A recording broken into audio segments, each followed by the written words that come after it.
अगला टॉपिक हम लोगों का है नेहरू रिपोर्ट। यह समय होता है 1928 का। नेहरू रिपोर्ट कब आता है? 1928 में आता है।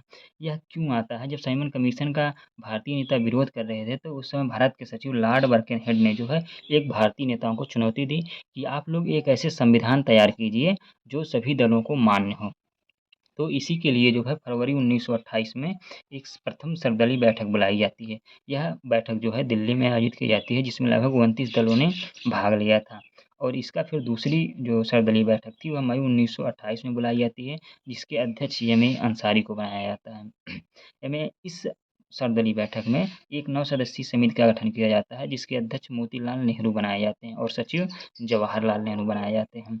यहाँ से क्वेश्चन आया हुआ है कि नेहरू रिपोर्ट के अध्यक्ष कौन थे? मोतीलाल नेहरू थे। अभी इस समिति ने इस जो 9 सदस्यीय समिति थी, इसने अपना एक रिपोर्ट प्रस्तुत कर किया 10 अगस्त 1928 को, जिसको नेहरू रिपोर्ट कहा गया है। इस रिपोर्ट में जो है कुछ मांगे प्रस्तुत की गई, जिसमें था कि भारत को एक डोमिनियन स्टेट का दर्जा दिया जाए, केंद्र में द्विसदनीय विधानमंडल की व्यवस्था की जाए और गवर्नर जनरल को संवैधानिक मुखिया मात्र का दर्जा दिया जाए। जैसे वर्तमान में भारत में राष्ट्रपति हैं, उसी आधार पर कहा गया कि गवर्नर जनरल को संवैधानिक मुखिया का दर्जा दिया जाए। फिर भाषाई आधार पर प्रांतों का गठन किया जाए। यह मांग 1928 में ही कर दी गई थी कि भाषा के आधार पर प्रांतों का गठन किया जाएगा। और फिर मांग की गई कि सिंध एवं कर्नाटक को एक पृथक प्रांत बनाया जाए, अलग से प्रांत बनाया जाए। लेकिन उस समय होता क्या है कि कुछ नेता जैसे मोहम्मद अली जिन्ना भारत में थे नहीं, जो भारत में आते हैं, तो उन्होंने इस नेहरू रिपोर्ट का विरोध किया। तो इसके खिलाफ उन्होंने एक 14 सूत्री मांग प्रस्तुत की 1929 में। और इसमें जो डोमिनियन स्टेट का दर्जा था, इसके खिलाफ जो है जवाहरलाल नेहरू, सुभाष चंद्र बोस और सत्यमूर्ति भगत इससे असंतुष्ट थे। तो इन्होंने जो है जवाहरलाल नेहरू और सुभाष चंद्र बोस ने मिलकर के एक 1928 में ऑल इंडिया इंडिपेंडेंस लीग की स्थापना करते हैं। तो अगर देखा जाए तो एक सरसरी निगाह में नेहरू रिपोर्ट कब आया? 1928 में आया। उस समय भारत के सचिव जो थे लॉर्ड बर्किनहेड थे। नेहरू रिपोर्ट में प्रथम सर्वदलीय बैठक कब स्थापित की जाती है? 28 फरवरी 1928 को की जाती है दिल्ली में, और 29 दलों ने लगभग भाग लिया था इसमें।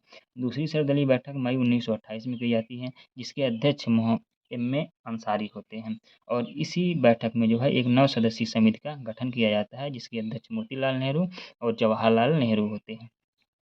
फिर जो है इस एक नेहरू रिपोर्ट प्रस्तुत की जाती है, जो कि 10 अगस्त 1928 को प्रस्तुत की जाती है, जिसमें कुछ मांगे की जाती है। इसमें पहला मांग होता है डोमिनियन स्टेट का दर्जा दिया जाए भारत को, केंद्र में द्विसदनीय विधानमंडल की स्थापना की जाए।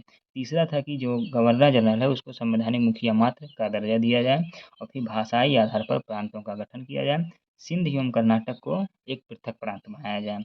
लेकिन इस रिपोर्ट के विरोध में जो है मोहम्मद अली जिन्ना ने 1929 में 14 सूत्री मांग प्रस्तुत की। जो पूछा जाता है कि 14 सूत्री मांग किसने दी, तो मोहम्मद अली जिन्ना ने दी। कब दी? 1929 में दी। और इसमें जो डोमिनियन स्टेट का दर्जा था उस पे जो है जवाहरलाल नेहरू, सुभाष चंद्र बोस, सत्यमूर्ति भगत थे असंतुष्ट थे। तो जवाहरलाल नेहरू और सुभाष चंद्र बोस ने मिल करके जो है 1928 में एक ऑल इंडिया इंडिपेंडेंस लीग की स्थापना करते हैं। तो इस तरह से इसको रिवाइज करते रहिए, जितनी बार रिवाइज करेंगे उतनी बार फायदा करेगा।